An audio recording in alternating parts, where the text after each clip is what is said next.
नमः परमहंसाय स्वादतचरणकमलचिन्मकरन्दाय भक्तिजनमानसनिवासाय श्रीरामचन्द्राय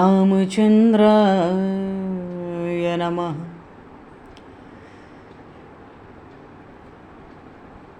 वंशीविभूषितकरान्नवनीरदाभात् पीताम्बरादरुणबिम्बफलाधरोष्ठात् पूर्णेन्दुसुन्दरमुखादरविन्दनेत्रात् कृष्णात् परं किमपि तत्त्वमहं न जाने। वागीशा यस्य वदने लक्ष्मीर्यस्य च वक्षसि यस्तास्ते हृदये संविततं नरसिंहम् अहं भजे। विश्वसर्गविसर्गादि नवलक्षणलक्षितं श्रीकृष्णाख्यं परमधाम जगद्धाम नमामि तत्। गङ्गातरङ्गरमणीयं जटाकलापं गौरीनिरन्तरविभूषितं वामभागं नारायणप्रियं अनङ्गमदापहारं वाराणसीपुरपतिं भज विश्वनाथम्।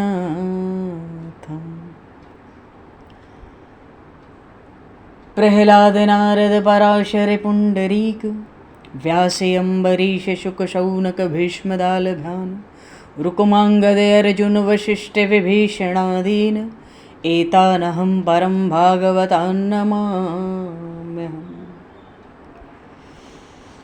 श्रीसीतानाथसमारम्भां श्रीरामानन्दार्यमध्यमाम् अस्मदाचार्यपर्यन्तां वन्दे गुरुपरम्पराम्। वाञ्छाकल्पतरुभ्यश्च कृपासिन्धुभ्य एव च पतितानां पावनेभ्यो वैष्णवेभ्यो नमो नमः।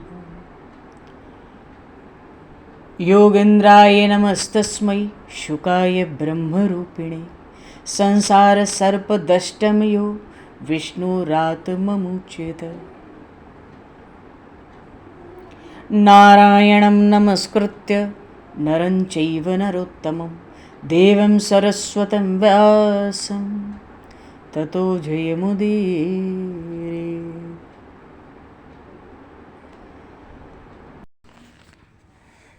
गोविंद जय जय गोपाल जय जय गोविंद जय जय राधे गोपाल जय जय राधा रमण हरि गोविंद जय जय राधा रमण हरि गोविंद जय जय श्री राम जय जय ऋषिकेश जय जय श्री राम जय जय ऋषिकेश जय जय सीतारमण राम रघुनाथ जय सीतारमण राम रघुनाथ जय गोविंद जय जय गोपाल जय जय गोविंद जय जय राधे गोपाल जय जय राधा रमण हरि गोविंद जय जय राधा रमण हरि गोविंद जय श्री राम जय जय ऋषिकेश जय जय श्री राम जय जय ऋषिकेश जय जय सीतारमण राम रघुनाथ जय सीतारमण राम रघुनाथ जय जय गोविंद जय जय गोपाल जय गोविंद जय गोपाल जय जय राधा रमण हरि गोविंद जय जय श्री वृंदावन बिहारी लाल की जय श्री जमुना महारानी की जय श्री गिरिराज महाराज की जय, श्री गिरिराज धरणे की जय, समस्त गौवंश की जय, 84 कोस ब्रजमंडल धाम की जय, श्री वेदव्यास जी महाराज की जय, श्री सुखदेव जी महाराज की जय, श्री शुत शौनक आदि ऋषियों की जय, श्री सद्गुरुदेव भगवान की जय, सब संतन की जय, सब भक्तन की जय, समस्त वैष्णवन की जय, समस्त पूर्वाचार्य चरणन की जय, समस्त संप्रदाचार्यन की जय, श्री सद्गुरुदेव भगवान की जय। गंगा मैया की जय, जमुना मैया की जय, सरयू मैया की जय, गौ माता की जय, तुलसी माता की जय, पृथ्वी माता की जय, काशी महारानी की जय। जय जय श्री सीताराम, जय जय श्री राधेश्याम। नमः पार्वती पते हर हर महादेव। हरिशरणम। अनंत कोटि ब्रह्मांड नायक सर्वेश्वर पूर्ण परात्पर ब्रह्म, असंख्य कल्याण गुणगणलय, भक्त वांछा कल्पतरु, शरणागत वत्सल, भक्त वत्सल, दीनबंधु, दया सिंधु, सच्चिदानंदमय श्री विग्रह भगवान श्री राधा माधव की महती कृपा करुणा से परम पावन 84 कोस ब्रजमंडल धाम के हृदय स्थल श्री धाम वृंदावन से महापुरुषों के परम अनुग्रह से आप सभी श्रद्धालु भक्त वैष्णवों की मंगल एवं पावन सन्निधि में मानव जीवन का सर्वोत्कृष्ट फल भगवत गुणगान, भगवत कथा, भगवत कीर्तन का आनंद हम सभी श्रीमद् भागवत महापुराण की आनंद कथा के माध्यम से प्राप्त करने जा रहे हैं।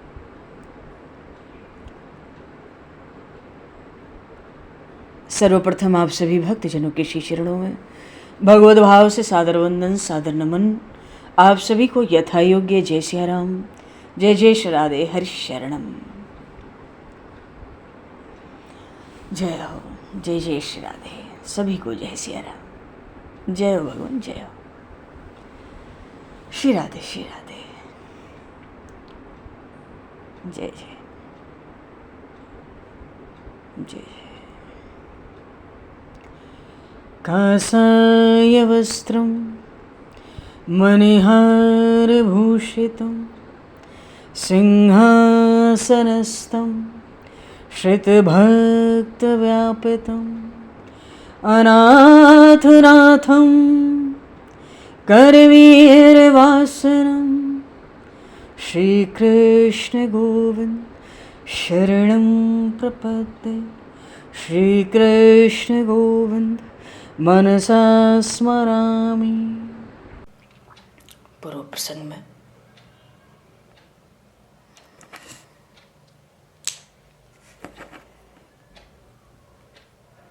श्रीमद् भागवत के अंतर्गत एकादश स्कंद आरंभ हुआ है। दूसरे अध्याय में सत्संग चल रहा है। देवऋषि नारद वसुदेव जी को जीव के वास्तविक कल्याण का स्वरूप समझा रहे। तो देवऋषि नारद ने उपदेश का भार अपने ऊपर नहीं लिया। क्यों? ये श्री वसुदेव जी महाराज पूर्ण परात्पर ब्रह्म परमात्मा श्री कृष्ण के पिता होने का सौभाग्य पाए। उनको देवऋषि नारद कैसे उपदेश करें, बड़े संकोच में, इसलिए सहारा लिया उस सत्संग का जिसको राजा नेमि ने 9 योगेश्वरों से पूछा। यही पूछा, वास्तविक कल्याण का स्वरूप क्या है। और उन 9 योगेश्वरों का सहारा लेकर देवऋषि नारद ने वसुदेव जी महाराज को जीव के कल्याण का स्वरूप बताया। वस्तुतः ये जो संपूर्ण एकादश स्कंद है, ये गूढ़ सत्संग है।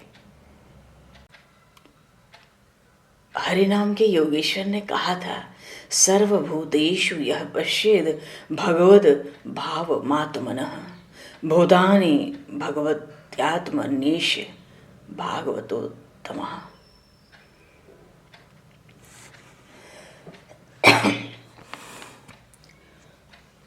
यदि ये याद रखकर व्यवहार किया जाए कि परमात्मा सभी प्राणियों में है, तो हम पाप से बचते हैं, दूर रहते हैं। विदेह राजा ने पूछा कि वास्तविक कल्याण का क्या स्वरूप है। विश्वात्मना यत्र निर्वर्तते भी।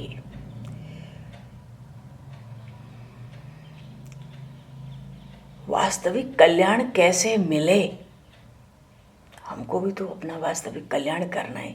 भगवान की वाणी है, जीव को अपने द्वारा अपना उद्धार कर लेना चाहिए। मनुष्य शरीर को पाकर हम स्वयं के गुरु हैं। हित अहित का विचार तो पशु पक्षी भी जानते हैं। मनुष्य का शरीर तो ज्ञान का निदान है, विवेक से परिपूर्ण है। हम स्वयं के गुरु हैं। तो शरीर को जो मैं मानते हैं, तो करोड़ों जन्म मरण की परंपरा, जो बड़ी भयानक स्थिति है, 84 लाख योनियों को शरीर को मैं मानने से आरंभ रहती है, वो अनिवार्य हो जाती है।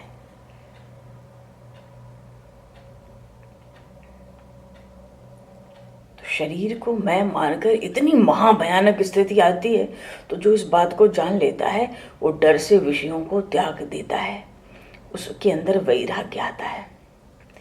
पर ये संसार के सुख जिनको विषय कहते हैं, शब्द स्पर्श रूप रस गंध, ये 5 विषय, इनको छोड़ना कठिन है।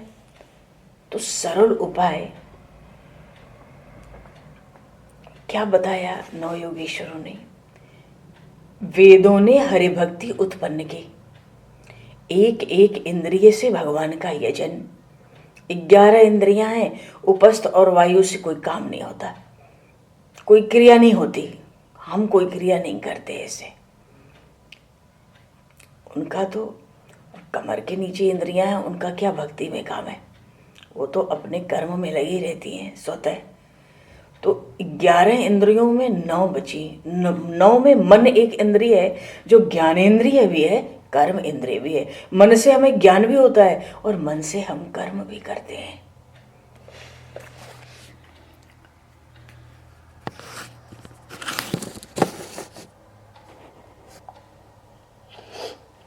तो मन से भगवान का ध्यान, मन को भगवान के ध्यान में लगा देना है। कानों से भगवान के लीला चरित्र गुणों की कथा सुननी है। केवल गुणों की कथा।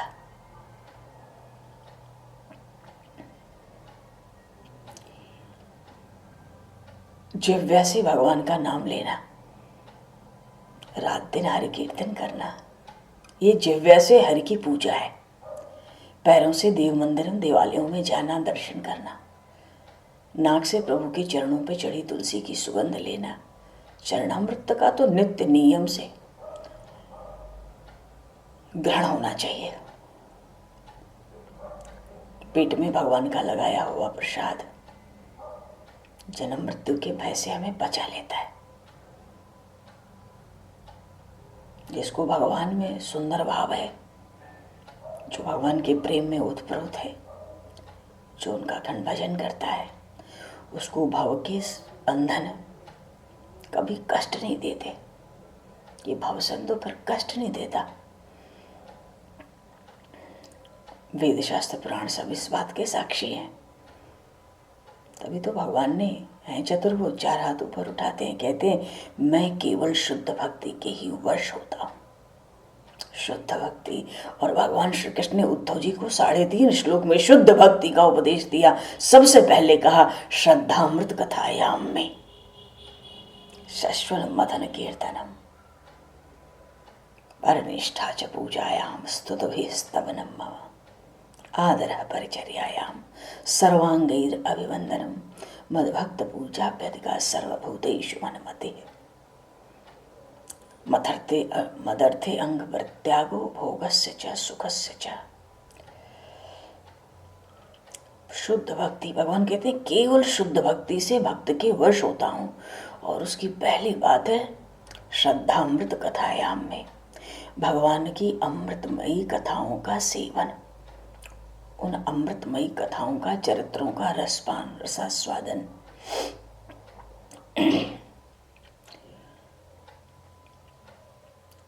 अगर स्मृतियों की बात करें, मनु, याज्ञवल्क, बड़े बड़े मुनियों ने अपनी अपनी स्मृतियों में, महर्षि गर्ग, गर्ग संहिता, मनुस्मृति, बहुत से हैं,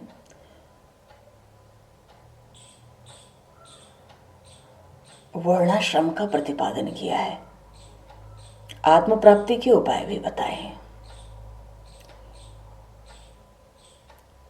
और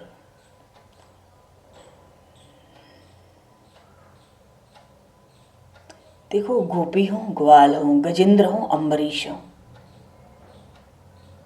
इन सभी को एक ही नौका में बैठाकर एक ही फेरे में उस पार पहुंचाने के लिए, जिसमें भक्ति प्रधान रूप से वर्णित होती है, ऐसे भागवत धर्म का भगवान ने भी वर्णन किया है।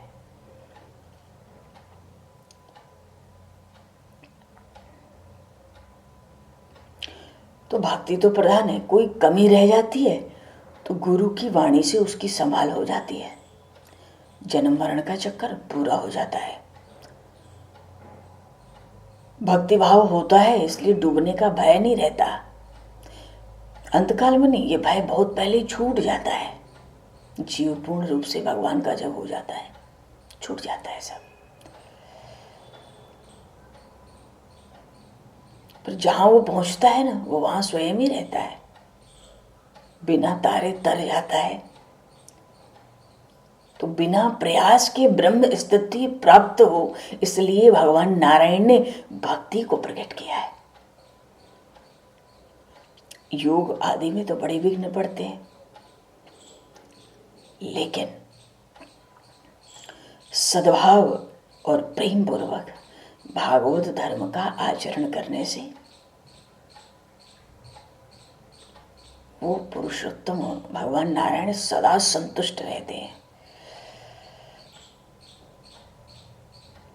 अगर भगवान में प्रेम न हो तो श्रुति हो या स्मृति हो, किसी का भी ज्ञान हो, श्रुति और स्मृति को ब्राह्मण के दो नेत्र कहा गया है। अगर भगवत प्रेम नहीं है, भगवत प्रेम के अभाव में तो श्रुति स्मृति का ज्ञान हो, चाहे ध्यान हो, चाहे पूजन हो, चाहे श्रवण हो, चाहे कीर्तन हो, सब व्यर्थ है। अपनी मैया को देख ले तो छोटा बच्चा प्रेम के कारण आंख बंद, आंख मीच करके दौड़ता है। उसको देख के मैया क्या करती है, सद्भाव से गोद में ले लेती है। इसी तरह भगवान को जो भजता है ना, भगवान उसकी पग पग पर रक्षा करते हैं। जो भगवान का भजन करते हैं,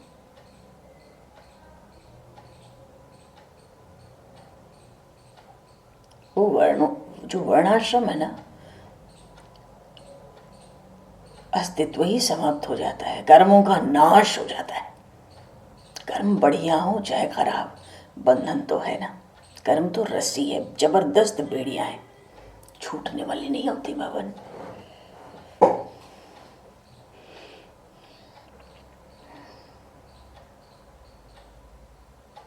श्रीमद् भगवद गीता की वाणी के अनुसार नारायणाय इदम न मम, ऐसे कह के ईश्वर को कर्म अर्पित किए जाते हैं। जब सब कर्म भगवान के लिए हो, भगवान को अर्पित हो जाए और करते समय भगवान का स्मरण बना रहे, तो सब भागवत धर्म है।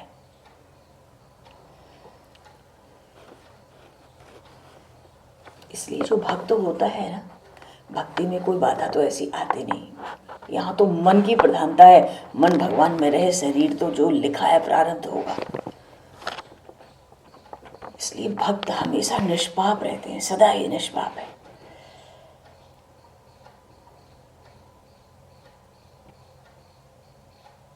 जो भाव है ना,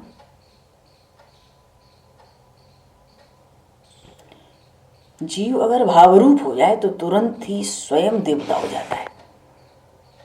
देवता वो वाला नहीं जो अलग अलग लोकों में लोकपाल बनकर अधिपति बनकर बैठे, वो अपने इष्ट के स्वरूप को पा लेता है।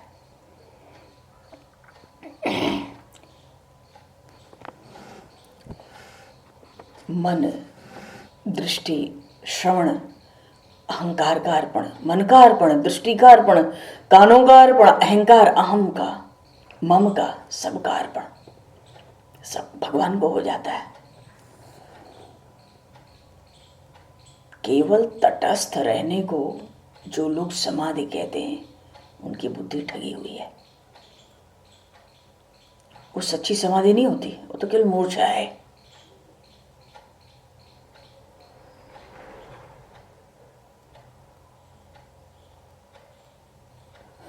वशिष्ठ आदि जो बड़े बड़े ब्रह्मर्षि थे प्राचीन काल में, जो समर्थ ज्ञानी थे, वो भक्त भी थे, बोलते चालते भी समाधिस्थ रहते थे।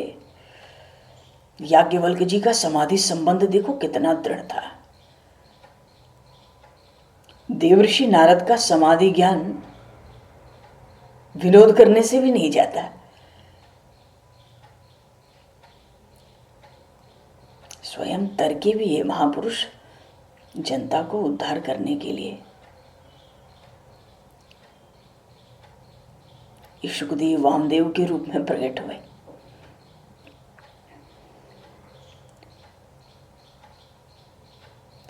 समाधि किसको कहते?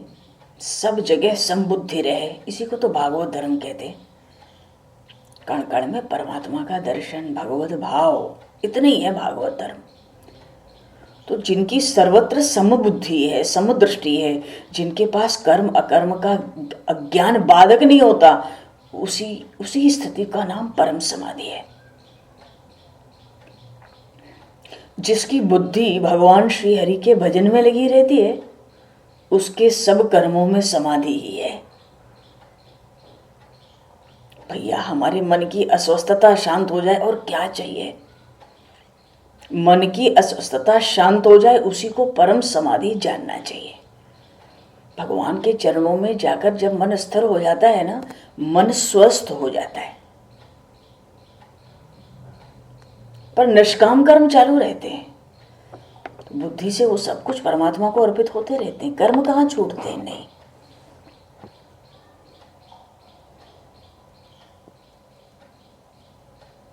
ये भान न रहे कि मैंने ये सत्कर्म किया, मेरा आचार विचार बड़ा उत्तम है, मैं जन्म मरण से मुक्त हो गया। ये सब देह धर्म है, ज्ञान का गर्व है।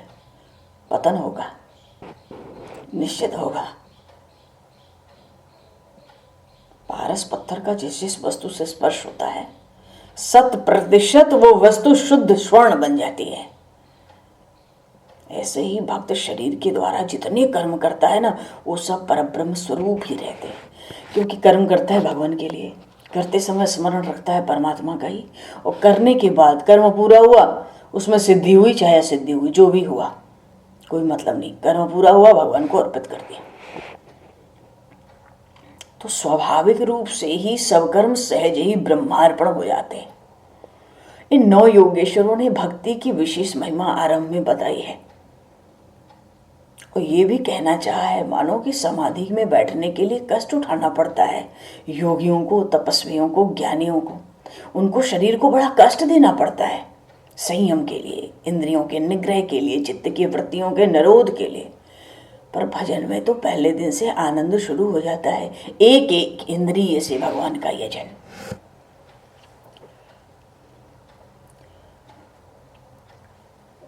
लेकिन जो व्यवहार में जो नित्य अशुद्धि आती है, निश्चित आती है, कल भी बात आई, घर की सफाई करें ना करें, थोड़ी बहुत धूल उड़ उड़ कर घर में आती रहती है, इधर उधर से जाने अनजाने। ऐसे ही व्यवहार में अशुद्धि आती ही आती है। 9 योगेश्वर कहते हैं, व्यवहार की अशुद्धि को दूर करने के लिए प्रतिदिन नियम पूर्वक सत्संग करो, इतने से ही व्यवहार की अशुद्धि दूर हो जाती है। जो भी काम नियम उसी काम में कहा गया जिसका समय निश्चित हो। अगर हम सुबह भगवान का ध्यान भी करते हैं तो हम भीतर विचार रखें कि एक निश्चित समय हो, निश्चित स्थान हो, निश्चित आसन हो, निश्चित दिशा हो।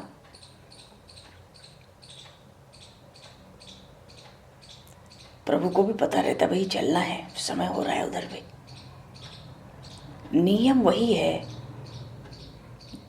पहले उसका समय निश्चित होना चाहिए। माया का थोड़ा स्वरूप प्रबुद्ध नाम के योगी ने माया से तरने के लिए उपाय बताया। उसमें एक विशेष बात बताई कि किसी न किसी संत का चरण पकड़ के रखो। जो कोई भगवत प्राप्त संत हैं, ऐसे में किसी का चरण पकड़ के रखो। अब हमारे मन में एक प्रश्न आ सकता है कि कैसे पता चले महापुरुष भगवत प्राप्त हैं कि नहीं।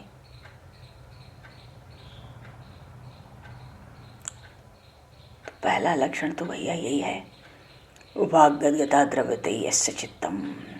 श्रीमद्भागवत महापुराण में आया है, उवागद्गदा द्रवते यस्य चित्तम रुदत्तवीक्षणम हसति क्वचित् विलज्य उदगायति नृत्यते च मदभक्ति युक्तो भुवनम पुनाति।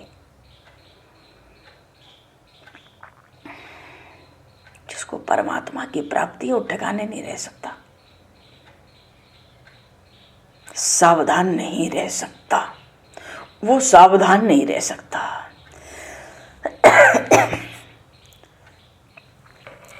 हम तो हमारी मस्ती में झूमते चले हैं, आदाब कर लिया है जो राह में मिले हैं। हम तो हमारी मस्ती में झूमते चले हैं।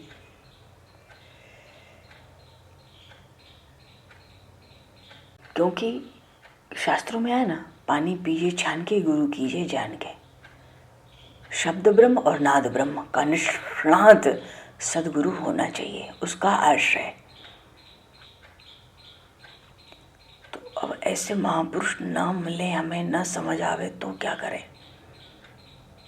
अब महापुरुषों की परीक्षा करने वाले हम लोग कौन हैं? हम लोग साधारण जीव हैं। महापुरुषों की परीक्षा तो वही करेगा जो उनसे बड़ा महापुरुष होगा। फिर भी मन में बात आती है, ऐसे महापुरुष ना मिले जहाँ निश्चित न होता हो कि इनको परमात्मा की प्राप्ति है कि नहीं। जिसको होगी नहीं वो कराएगा कैसे। तो गुरु करने के पहले खूब विचार करने को शास्त्र कहता है, खूब विचार करने को, इसमें कोई दोष नहीं है। पर गुरु करने के बाद विचार की आवश्यकता नहीं रहनी चाहिए।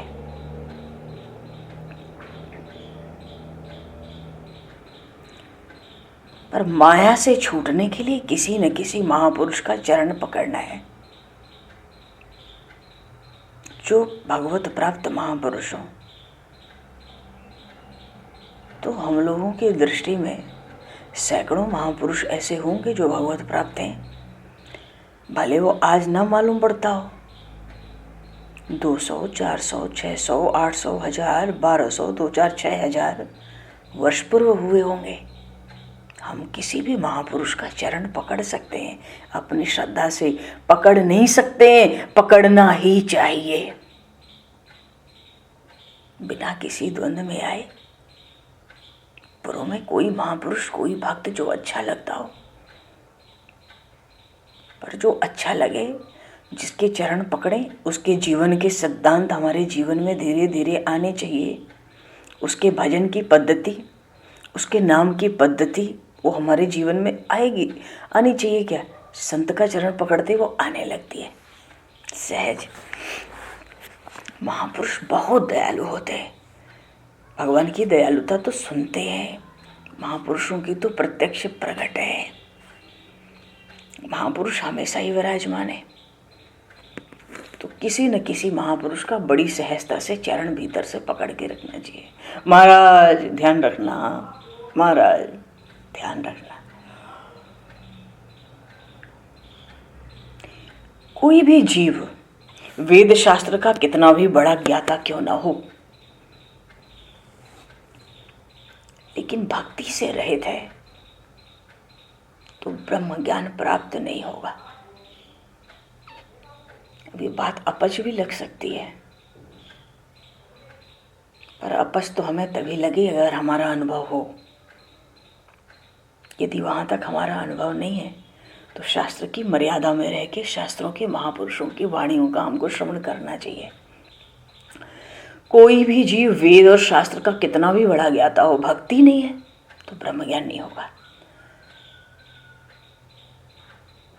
और भगवान की भक्ति किए बिना ज्ञान भी प्राप्त नहीं होता, माया की निवृत्ति भी नहीं होती। ये जो भगवान का गुणगान है ना, ये ऐसा रसदार है। भगवान की कथाएं ऐसी सच में ऐसी अमृतमयी और रसमयी हैं। ये सबके ज्ञान की मैया है, सब ज्ञान की माता है। जैसे वेद माता गायत्री है,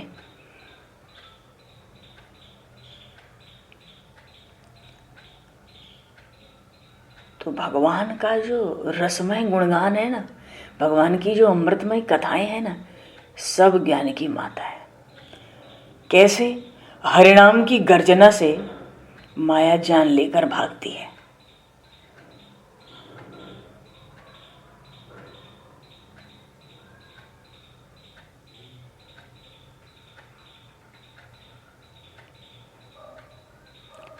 हरिनाम की गर्जना से माया अपनी जान लेकर भागती है। भक्ति प्राप्त करने के लिए भगवान का भजन करना और जिन संत के चरण भीतर से पकड़ रखे उनके चरण की सेवा। चरण की सेवा, अब हम ये विचार कर सकते हैं, अरे हमने तो आपके कहने से 500 वर्ष पुराने कोई भक्त हैं, वो हमें बड़े प्यारे लगते हैं, उनका चरित्र बड़ा प्यारा लगता है, हमने तो उन्हीं को पकड़ लिया, तो उनके चरण की सेवा कैसे करें? अब सेवा का अर्थ है उनके सिद्धांतों को, उनके आदर्शों का अनुकरण, अनुशीलन, पालन करना, उनके बतलाए सिद्धांतों पर चलना, उनके सद आचरण का आचरण करना, उनके सिद्धांतों को सीखना। ये ही संतों की वास्तविक सेवा है। हाथ पर दबाना, कपड़े धोना, तेल लगाना, भूख प्यास, ये कोई विशेष बात नहीं, ये तो अधिकार से महापुरुष जिसको जो दे दे। अब कोई दूर है, कोई शिष्य दूर है, तो क्या वो गुरु की सेवा नहीं करता?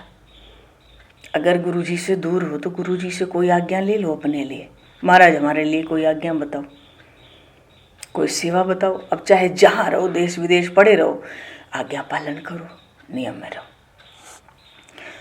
तो कोई भी महापुरुष लिए उनके चरण की सेवा का अर्थ है उनकी आज्ञा का पालन। आज्ञा का पालन का अर्थ होता है उनकी वाणी को, उनके सिद्धांतों को, उनके आदर्शों को और उनके सद आचरण को आदर देना। आदर देने का अर्थ होता है उसका अनुपालन करना, उस पर चलना। भीतर तो सहज वो भीतर आने लगते हैं। तो भक्ति को प्राप्त करने के लिए एक तो भगवान का भजन और दूसरे महापुरुषों के चरणों की सेवा। देखो, सदगुरु उसी को कहा गया है। सदगुरु तो बस वही है जो शिष्य के मरण चिंता को एकदम समाप्त कर दे।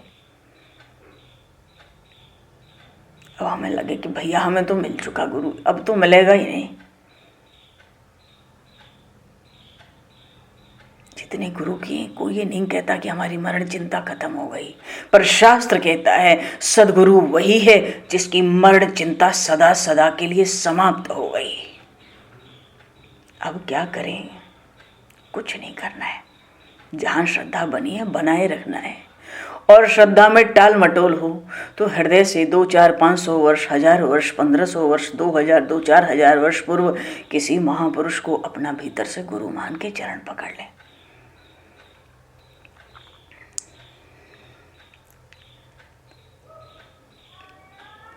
आज तो गुरु भी घर घर हैं, पर शिष्य को जो सत्य वस्तु का ज्ञान करावे वही सदगुरु है। पर ये सत्य वस्तु किसको कहते? देखो, माया से तरने का उपाय चर्चा कर रहे हैं प्रबुद्ध नाम के योगेश्वर, उसमें ये प्रसंग चल रहा है। माया से तरना है तो किसी महापुरुष के चरणों का आश्रय, योगेश्वर कहते हैं कि सद्गुरु कौन है? जो शिष्य को सत्य वस्तु का ज्ञान करावे। तो सत्य वस्तु क्या है? भक्ति को प्राप्त करने के लिए भगवत भजन का ज्ञान करावे।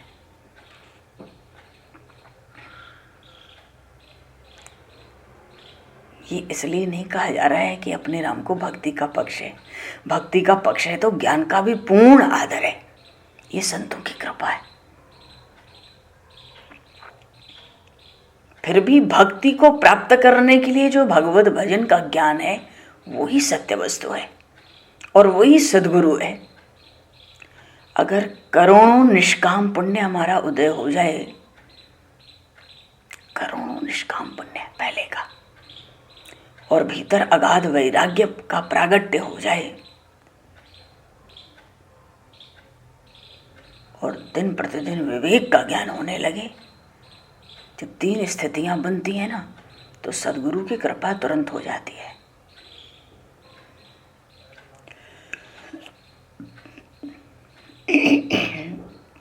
गुरु की सेवा से ही भक्तराज अम्बरीश जी की जो गर्भ की व्यथा थी शांत हो गई। भाव के सिवाय तो परमार्थ कभी भी हाथ लगता ही नहीं है। इसलिए सब साधन का मूल है सद्भाव।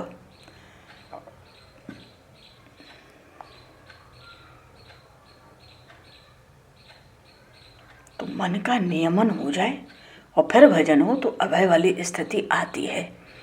ऐसा महापुरुष कह रहे हैं, ऐसा शास्त्रों में कहा जा रहा है।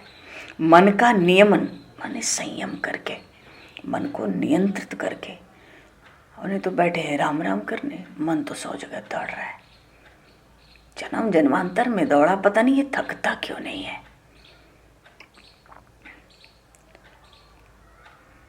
मालूम पड़ता है ऐसा तो नहीं कि इस मन को पता ही नहीं कि भाई तू थक रहा है, तू आराम कर ले।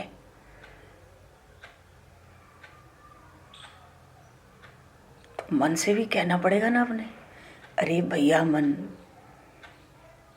तू बहुत थक रहा है, जन्म जन्मांतर से दौड़ रहा है, क्षण क्षण में कहाँ जाता है। अब तुझ पे हमें भी दया आती है और तू मुझ पर दया कर। तू दया नहीं करेगा तो हमें स्थिर रहने नहीं देता। तो देख, तुझे परम विश्रांति का स्थान दिखाता हूँ। चल हम दोनों परमात्मा के चरणों में चलें। तेरे जन्म जन्मांतर की दौड़ देख भैया समाप्त हो जाएगी। तो थोड़ा सा मुझे सहयोग कर दे तो मुझे भी विश्रांति मिल जाए और तुझे भी जन्म जन्मांतर की थकान से राहत मिल जाए। पर ज़्यादा उठक पटक नहीं बचेगी। संकल्प विकल्प सब वहाँ समाप्त हो जाते हैं। समस्त सुख तो उस परमात्मा के चरणों से ही निकले हैं।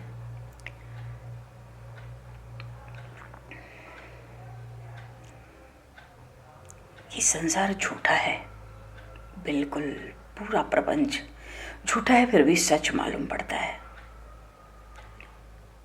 जैसे कोई लोभी हो, उसका धन तो चला जाए, किसी कारणवश उसका धन नष्ट हो जाए, पर धन की वासना तो नहीं जाती ना।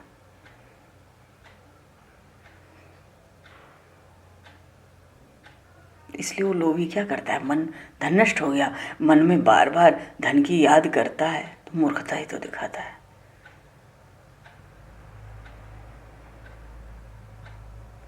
मन जो है धन थोड़ी है, वो धन की बार बार याद करता है ना। मन अपने को ही भूल जाता है, धन ही धन याद रहता है।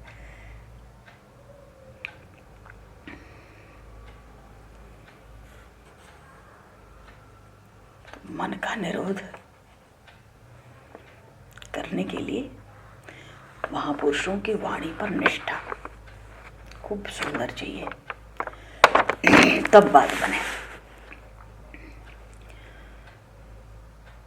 तो गुरुदेव की वाणी पर निष्ठा, महापुरुषों की वाणी पर निष्ठा। किस वाणी पर निष्ठा करना है? गुरु जी के पास बैठ के तो खूब बात होती है, खूब चर्चा होती है, चाहे कम होती है, खूब कथा सत्संग सुनते हैं। कौन सी वाणी पकड़े? देखो भैया, किसी शब्द को अन्यथा नहीं लेना है। ये तो जो महापुरुष कह गए हैं, जो शास्त्र पुराण कह रहे हैं, उतनी चर्चा हो रही है।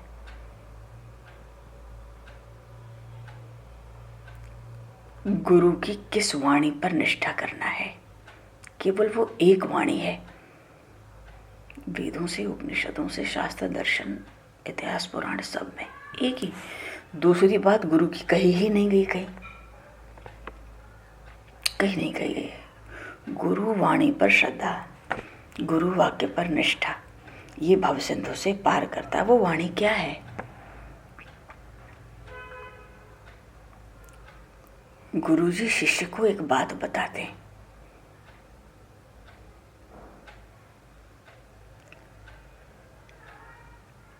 क्या? जितनी वस्तुएं दिखाई देती हैं वो सब ब्रह्म ही है। इस रहस्य को मन में बिठा लो। उसके बाद जितने कर्म हम करेंगे उन सब कर्मों में वो पुरुषोत्तम स्वयं ही प्रकट होंगे। तो शास्त्रों में भी बता रहे हैं, अब पकड़ लो। गुरुवाणी, गुरु वाक्य जिसमें निष्ठा करना होता है, जिसलिए गुरु की महिमा गाई गई है, वो वाणी बस इतनी है, सर्वम विष्णुमयम जगत। एक यही रहस्य खुलना होता है, सब कुछ परमात्मा से ओतप्रोत है। यही भागवत धर्म है। कितने तो इसको श्रवण करके तर गए, कितने इसका पाठ कर करके तर गए, कितने तो केवल उन लोगों को देख लिए जो समता की, समदृष्टि की चर्चा करते हैं, वक्ता और श्रोता। उनको देख के ही आनंद में आ गए। चलो हम कह नहीं पाए, हम सुन नहीं पाए, तुम बहुत बढ़िया बात करते हो, वाह बहुत बढ़िया बहुत बढ़िया, इतने से ही तर गए। क्यों? अनुमोदन किया ना, आदर दिया ना। अरे ये भागवत धर्म ऐसी विलक्षण वस्तु है, हर रंग इसके आगे फीका है।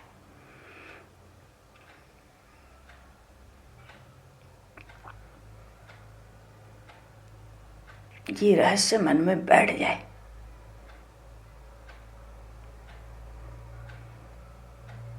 गुरुजी बता दिए तो बैठ जाए, अभी नहीं बताए तो भी अभी बैठ जाए। गुरुजी खुश होंगे, चेला तैयार आया है।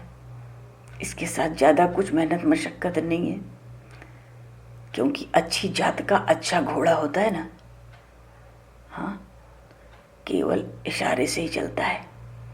और जो अड़ियल टट्टू होते हैं ना, बिना चाबुक के एक कदम नहीं चलते। गुरुजी को सब पता होता है, अच्छी जात का अच्छा घोड़ा कौन सा है, इशारे से दौड़ेगा। बाहर और भीतर सर्वत्र सब कुछ उस पर ब्रह्म परमात्मा से ओतप्रोत हो जाता है। और जो ऐसे भजन करता है ना, ये भजन की पद्धति है, भागवत धर्म भजन की क्रिया है। अरे गोपियां नहीं कहती हैं, श्याम तन श्याम मन श्याम है हमारो धन, आठों याम उधो हम श्याम ही सो काम है। उद्धव जी आए तो गोपियों को लगा ये बिल्कुल श्री कृष्ण जैसा उसी रथ में कौन आया है। उद्धव जी और श्री कृष्ण बहुत मिलते जुलते हैं, सहसा कोई पहचान भी ना सके, जैसे प्रभु श्री राम और भरत जी महाराज, भाव मूर्ति श्री भरत जी महाराज। जनकपुर में भी सहसा लोग पहचान नहीं पाते। तो इन गोपियों ने श्री कृष्ण और उद्धव के भेद को कैसे जाना? अरे श्री कृष्ण के नेत्र चंचल हैं, पर इन उद्धव जी के नेत्र बड़े गंभीर हैं, नेत्र से पहचान की। अरे ये उद्धव है, उद्धव है, ये श्री कृष्ण नहीं है, ये उद्धव है, नेत्र से। अच्छा, एक और बात है, मान लो ये बात ना पचती हो, ना व्यवहार में आती हो, सुन ली समझ ली, पर व्यवहार में ना आए कि हाँ भाई सब में परमात्मा, सब कुछ परमात्मा से ओतप्रोत है, तो क्या करें? ऐसी, क्योंकि ये निष्ठा बड़ी अगाध है, और जितने भोले वाले लोग सरल होंगे तो इतना आसान नहीं है गुरु वाक्य को भीतर धारण करना। उसके बदले एक सरल उपाय बताया गया, बड़ा सरल, कि तुम कण कण में परमात्मा नहीं देख सकते। देखो ये उपाय है, ये गुरुवाक्य नहीं है, ये गुरुवाणी नहीं है। गुरुवाणी में इतनी अगाध निष्ठा की बात में निष्ठा नहीं हो पाती, तो उसका कुछ और उपाय दिया जा रहा है, सरल साधन। षड्वन सुभद्राणि रथांग पाणिर जन्मानि कर्माणि च यानि लोके। ऐसा श्लोक है कि बस इसी में बैठ जाओ। इतना सुंदर मधुराति मधुर श्लोक है। षड्वन सुभद्राणि रथांग पाणिर जन्मानि कर्माणि च यानि लोके गीतानि नामानि तदर्थकानि। अब बताओ,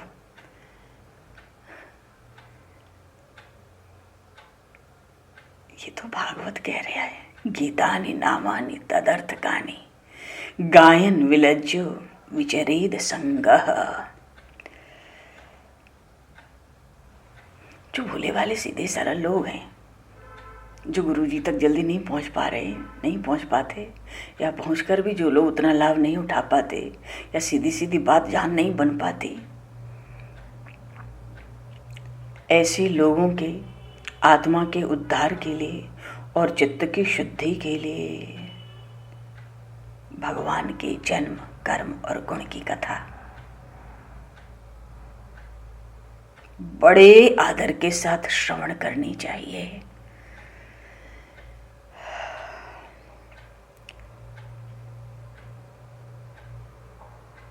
ज्ञान की प्राप्ति कैसे करें?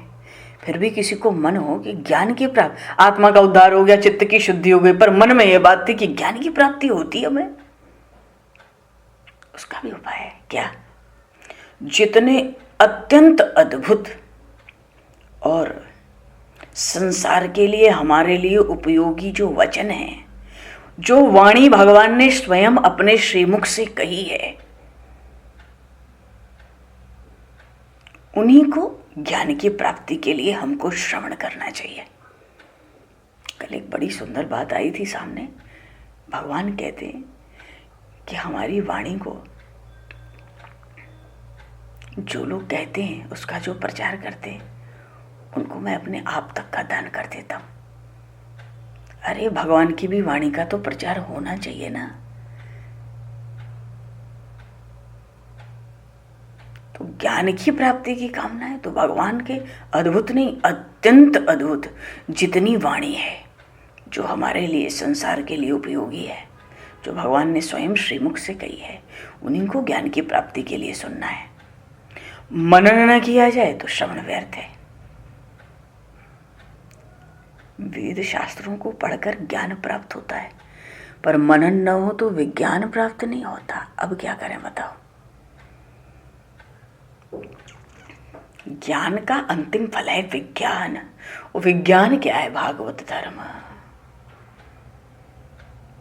तो मनन न किया जाए तो जो कुछ भी श्रवण किया है वो तो व्यर्थ हो गया। रोज सुनते हैं, चलो भैया, पीछे बोलते चल रहे, नया सुनते, ये भी बहुत अच्छा है। कम से कम उतनी देर श्रवण तो करते हैं, कहने का अवसर तो मिलता है।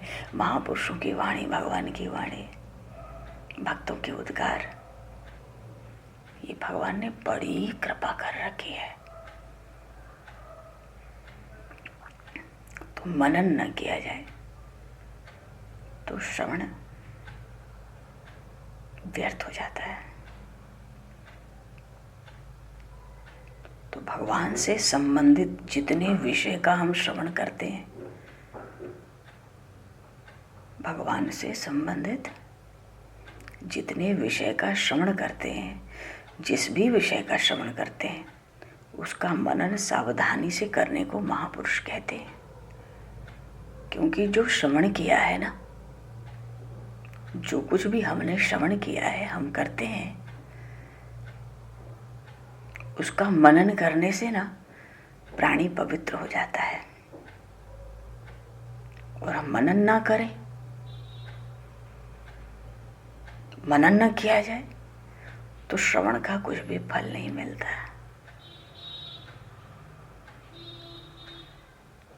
भगवान का नाम श्रवण करते ही श्री हरि का नाम श्रवण करते ही जिनके अंतःकरण में उतरकर वहाँ स्थिर हो जाता है ना, उसके सब पाप धुल जाते हैं। वो भगवान के चरणारविंद में लीन हो जाता है।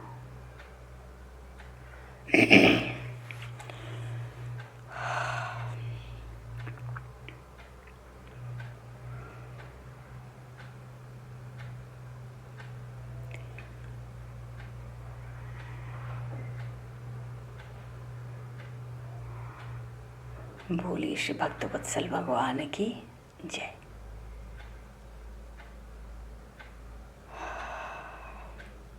श्रीमद् भागवत महापुराण की जय।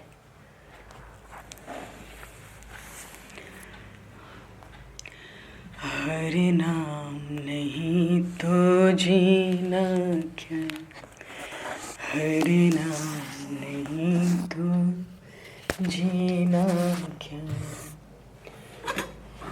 अमृत है हरि नाम जगत में, अमृत है हरि नाम जगत में। इसे छोड़ विषय विष पीना क्या, हरि नाम नहीं तो जीना क्या, हरि नाम नहीं तो जीना क्या, हरि नाम नहीं तो जीना। तो श्रवण मनन से सार्थक होता है, और मनन बड़ी सावधानी से। तो प्रणाम संकीर्तन बोलकर वाणी को विराम दिया जाए। जय सिया राम, जय जय सिया राम।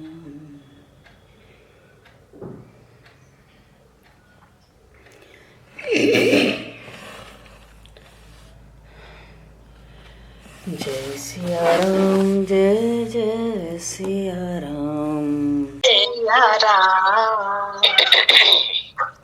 जय सिया राम, जय जय सिया राम, जय सिया राम, जय सिया राम, जय सिया राम, जय जय सिया राम, जय सिया राम, जय जय सिया राम, जय सिया राम।